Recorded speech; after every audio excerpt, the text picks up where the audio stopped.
മക്കളെ അടുത്തൊരു അടിപൊളി ക്വസ്റ്റ്യൻ ആണ് ഈ കാണുന്നത്. ഈ കാണുന്ന ചോദ്യത്തിൽ ഈ കാണുന്ന ഭാഗത്തിന്റെ ഏരിയ അഥവാ പരപ്പളവ് എത്ര എന്നാണ് ക്വസ്റ്റ്യൻ. ഇവിടെ നിങ്ങൾക്ക് കൃത്യമായിട്ട് നോക്കിയാൽ കാണാൻ പറ്റും. ഈ കാണുന്ന റെഗുലർ ഹെക്സഗൺ സമഷഡ്ഭുജത്തിന്റെ പരപ്പളവിൽ നിന്നും ഇവിടെ നിങ്ങൾക്ക് 120 ഡിഗ്രി ആണ് ഒന്ന് പഠിച്ചു വെച്ചോളൂ കേട്ടോ. ഈ കാണുന്ന ആംഗിൾ 120 ഡിഗ്രി ആണ്. കാരണം റെഗുലർ ഹെക്സഗന്റെ എല്ലാ ആംഗിളും സെയിം ആണ്. സോ ഈ കാണുന്ന എല്ലാം 120 ഡിഗ്രി ആണ്. സോ ഈ കാണുന്ന റെഗുലർ ഹെക്സഗന്റെ ഏരിയയിൽ നിന്നും 120 പ്ലസ് 120 പ്ലസ് 120 360 ഡിഗ്രി ഒരു സർക്കിൾ കിട്ടും.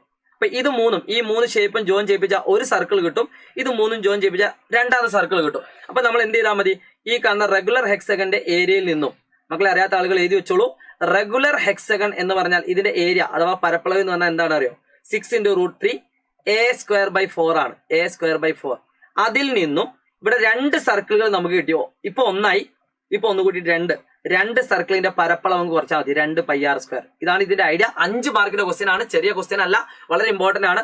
ഇനി അടുത്തൊരു കാര്യം നിങ്ങൾ ആലോചിച്ച് വെക്കേണ്ടത്, ഈ കാണുന്ന സൈഡ് 2 സെന്റിമീറ്റർ ആണ്. സോ നമുക്ക് വേറെ നേരിട്ട് കൊടുക്കാം. 6 × √3 × 2²/4 മൈനസ് 2 × π × r എന്ന് പറഞ്ഞാൽ നമുക്കറിയാം ഈ കാണുന്ന സർക്കിളിന്റെ റേഡിയസ് എന്ന ഈ കാണുന്ന സൈഡാണ്. ഇതാണ് സർക്കിളിന്റെ റേഡിയസ് അല്ലെ. ഇത് മൊത്തം ജോയിൻ ചെയ്യിപ്പിച്ചാലാണ് നമുക്ക് സർക്കിൾ കിട്ടുക. സോ ഇത് റേഡിയസ് ആണ്.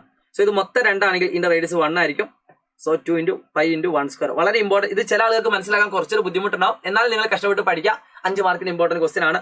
സോ 2² 4ഉം വെട്ടാം. 2ഉം 4 ആണ്. സോ ഇതിന്റെ answer 6 √3 minus 2 × π. That is 6 √3 minus 2 × 3.14. അതായത് 6 × √3 നമുക്ക് 6 വേണമെങ്കിൽ 3.14 എന്ന് എഴുതാം. സോറി 1.73. സോ ഇത് നിങ്ങൾ ആൻസർ ചെയ്യുക കേട്ടോ. ഇതിന്റെ ആൻസർ നിങ്ങൾ കമന്റ് ചെയ്യുക. 6 × 1.73 മൈനസ് 2 × 3.14 എത്ര നിങ്ങൾ കമന്റ് ചെയ്യുക. സോ കൂടുതൽ ഉപകാരപ്രദമായുള്ള 5 മാർക്കിന് ചോദ്യങ്ങളായിട്ട് നമുക്ക് വീണ്ടും കാണേണ്ടതുണ്ട്. അതുവരേക്കും ബൈ.